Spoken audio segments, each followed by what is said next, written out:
So it's about 6 o'clock on August the 8th, Monday evening. Wanted to take this short little video right here because this is where I filmed my portage canoe, did I call it solo portage system. That's where I recorded that video at the portage from Cachet Lake to Hilliard Lake. That was last couple of days of September last year. So I just thought it was interesting to see what I had changed since then. And I have tried a few different things. I've tried my yoke. I actually have a removable yoke.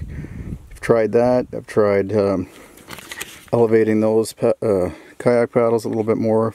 Tried a number of things. But funny enough, I'm right back to where I started. So what I figured out last year, best system for portage in this particular canoe with these kayak paddles, still finding it's the best system for now. I'm just going to keep this system. It's working for me and it's comfortable.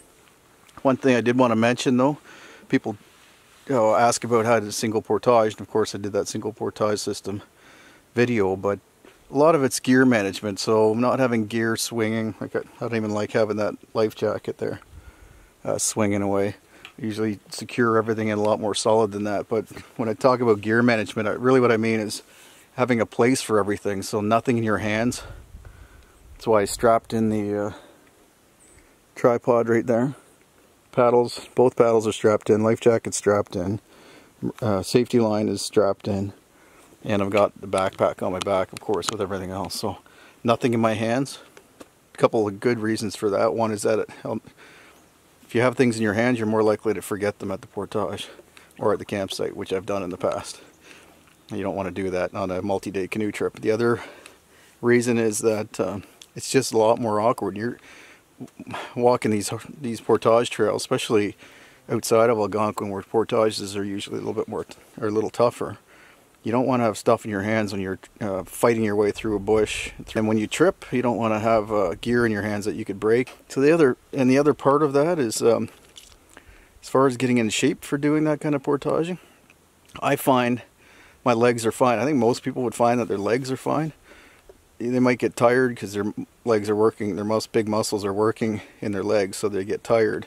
So you find that a little bit tough, maybe a lot tough on the hills. But I find, for me, the hardest part about portaging is on my shoulders.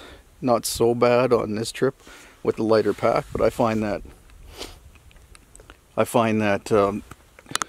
for me, especially with this system, the yoke bearing down on my shoulders is about the hardest thing of the portage. So at the end of a long day, my neck's sore, my traps are sore.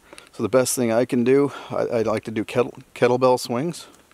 If you don't know what that is, look it up. Or if not kettlebell swings, then I'd recommend doing upright rows and shrugs with dumbbells or a barbell. So if you do that, you're going to build up these traps. So that's what I found over the years portaging. And if you want to check out the rest of my videos, I've got a lot more tips like that as well.